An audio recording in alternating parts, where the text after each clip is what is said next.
I was just in the best mood. Now I'm in a fucked up mood, but I'm sure I'll be in a good mood in a second because we actually were sharing an experience that you weren't even here for. What is that, you say? I'm assuming that you're asking what the fuck I'm talking about right now. I already started recording this, and 54 seconds into the video, the camera died. So for the first 54 seconds, I already know what he's gonna say, but before I didn't. Which is important. I don't like planning shit in advance like this, but I already know kind of what he's gonna say and whatever. He's gonna complain about practice time, but now that's a good segue into what already is happening, which is when I start watching 54 seconds of the video and the camera dies and I plug it back in and it's dead again and I plug it back in and it's still dead, it's on a continuous power supply and still doesn't fucking work. That's a really easy way to give up and go, you know what works every time? The whiskey that I'm drinking. And I could just stop making the video and drink whiskey, but no. There's always time to work on our shit. Which is kind of what he's gonna allude to. I already like this guy, even though it's only been 54 seconds that I've watched him in 0 seconds with you. Let's go. Yes, and I'm gonna say some of the same shit I said before, but not because I'm like on the script, because like I'm honest. So honest shit tends to be immutable. Yeah, thanks for having me. I'm really happy to be here. I really love playing, man. I think it's what I want to do for the rest of my life. It's just kind of hard because I don't have a lot of time to practice. I go to school and I have a part-time job. I have friends that I have to hang out with. I have Netflix that I have to watch. This is where I was talking about, oh, I get it, he's being sarcastic because people who think they have a chance to do a career have no clue what it takes to practice. They have no idea. Until you go study with a bunch of bad motherfuckers, and not just guitarists, until you see, dude, do you know what it's like to walk into music school at 6:30 in the morning nervous for your 7 o'clock class, and when you walk in at 6:30, there are percussionists in the downstairs hallway practicing in the hallway because there's no practice rooms available and they already been there for an hour. Was that God fucking making a noise? Sometimes I'm too tired to practice. You ain't never too tired to practice. I said this before, and I mean this is true. You can only be too drunk to practice. Otherwise, there's always time to practice. So yeah, I don't have as much time as I would like, but I definitely want to do this for the rest of my life. I love going to Guitar Center and playing the really expensive guitars.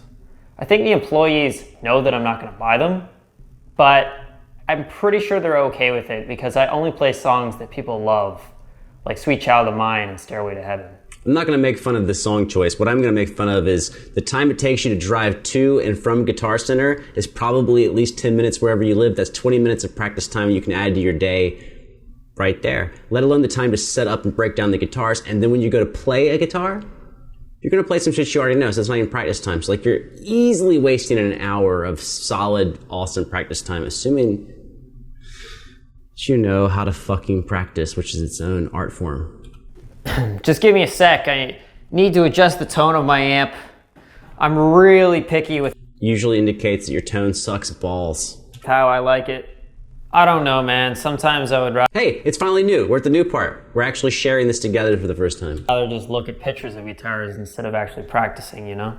I mean, it wouldn't hurt to know how to solo better, but the pentatonic scale has been treating me well my whole life, so that's all you really need.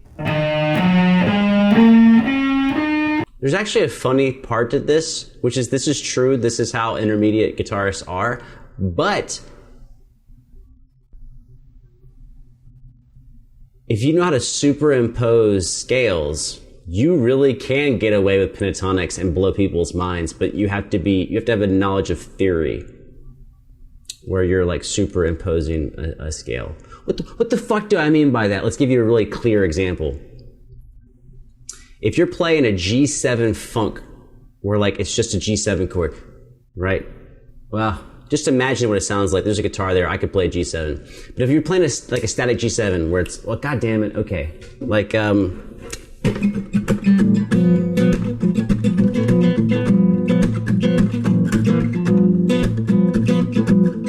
just chilling.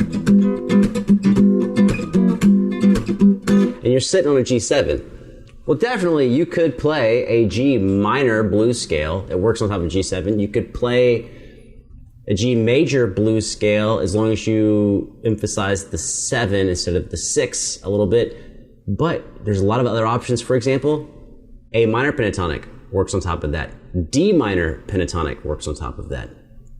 E minor pentatonic, I'd have to play on top of it, but I think even E minor you could put in there. So you could really overlay different pentatonic scales. You could do C major pentatonic, work on top of that. Anything else? Probably F major pentatonic would also work on top of that G7.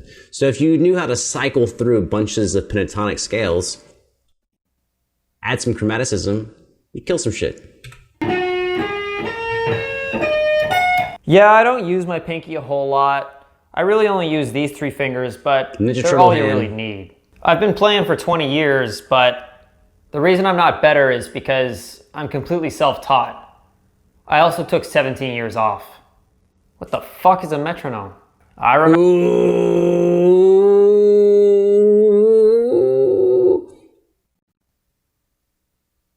I'm about to say something with authority. I'm trying to make sure before I say it, I'll stand by it. If you don't practice on a regular basis, for me, that's every fucking day. If you don't practice on a regular basis with a metronome or a timekeeping device that you can alter, such as a backing track where you put it in a slow downer, bro, you're not any good. Like, you may have people you play music for, and they think you're pretty good. I think you fucking suck. If you can't play with a metronome and speed up and slow down, your friends not gonna make you rich. You probably lack some talent and work ethic. It's one of the douchiest things I've ever said on the channel, but I'm gonna stand by that. Show me a motherfucker that can't play with a metronome who's awesome. And I'm leaving it there. Fucking play with a metronome. What the fuck is wrong with you? Remember when I struggled with bar chords?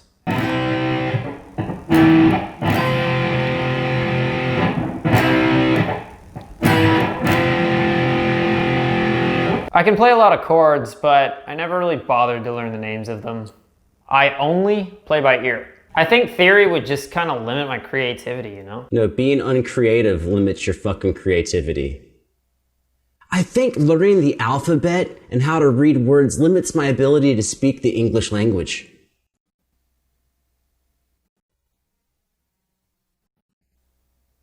Bruh, why are you so greedy? Whatever you're smoking, like, you need to lend me some of it, dude. Like, don't keep all of it for yourself. Fuck. The number one thing I look for when buying a new guitar is how it looks. This is where I keep my pick. Most people would never think of that. Do I want to have a minor pentatonic jam? Yeah, that sounds badass. Oh, sorry, a Lydian jam? Whoa there, cowboy. Let's just keep it simple, all right? I can play a lot of songs. To be fair, a Lydian jam is still probably just a dominant 7 jam. I mean, it's either going to be... When you say jamming on Lydian, do you mean chords constructed from the Lydian scale, which is that's a little jazzy? No problem there.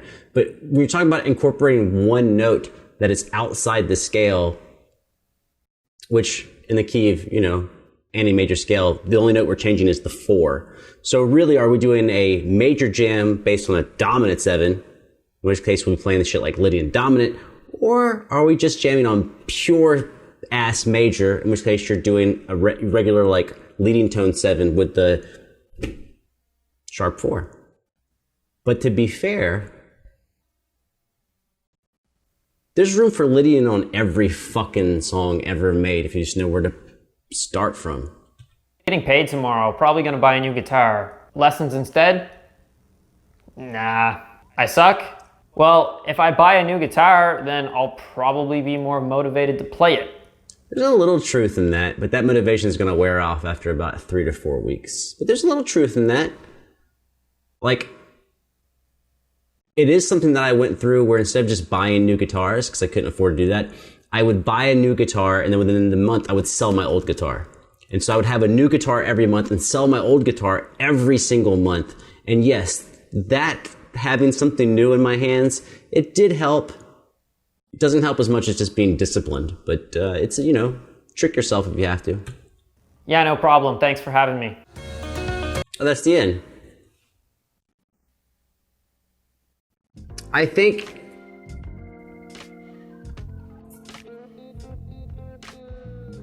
what he did was awesome. I do think he did a really good job of depicting a certain type of intermediate player, but he kind of was the stoic, overly confident intermediate player, which is a lot of players. But there actually really are a bunch of intermediate players who are open-minded. They just don't know how to change what they're doing to get a different result, which is having a teacher is one of the most difficult things there can be, because if you get the wrong teacher, how long will it take for you to figure out you have the wrong teacher? And I will tell you honestly, I went, how long? 9 years in between teachers once? I went 9 years. Now that's a fucking mistake on my part. Then the next dude that I studied with changed my whole life, and I stayed with him for 7 years, and then he retired, and then I studied with him a little bit more during retirement, and then he died. And he was the most important influence on my life, and I had to take out loans because that was a music school, and I don't regret it at all. I wish I could still take lessons from him. When you get the right motherfucker, here's what people are scared of. People are afraid, no matter what they say, people are afraid of things not working. When someone goes, lessons are too expensive, that's not what they mean. What they actually mean is they're too expensive because they don't work. Right? If I said, say a top tier person might be $150 a lesson, 200, depending on where you're at. I know that seems like some crazy money. It is crazy money. That's why I take out a fucking loan.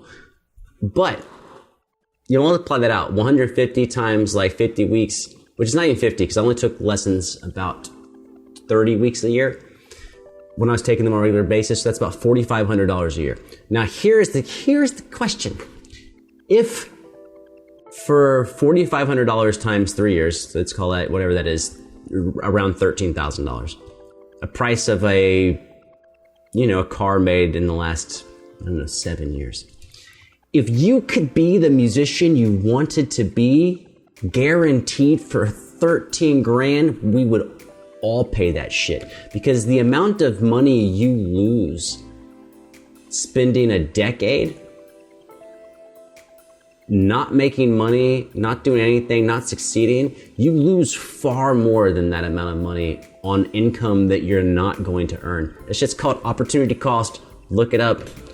This is more serious of a video than I intended it to be. I guess it's because I take music seriously and because I'm also drinking whiskey. Are those incompatible? I'm hearing no. I'm hearing it's not incompatible at all. Dye your hair blue, wear fucking cats on your shirt. I'm barely over 62 years old. I still love it. You can be serious and have a good time. It's just make sure you know which one you're doing. When you're fucking around and you're gonna get blazed out and party all fucking night and chill at a music festival, then that's what you're doing. You chill out and do that. And when you're working hard, fucking work hard. Just know which mode you're in. When it's time to work, get your work done. When it's time to fucking party your balls off. There's plenty of time for both. Plenty of time for both. You just gotta know when you're not working, what is it that you're not doing? Make sure you know what you're not doing so that way when you get back to doing shit, you can be doing what you weren't doing before. And then you fucking chill the fuck out, man.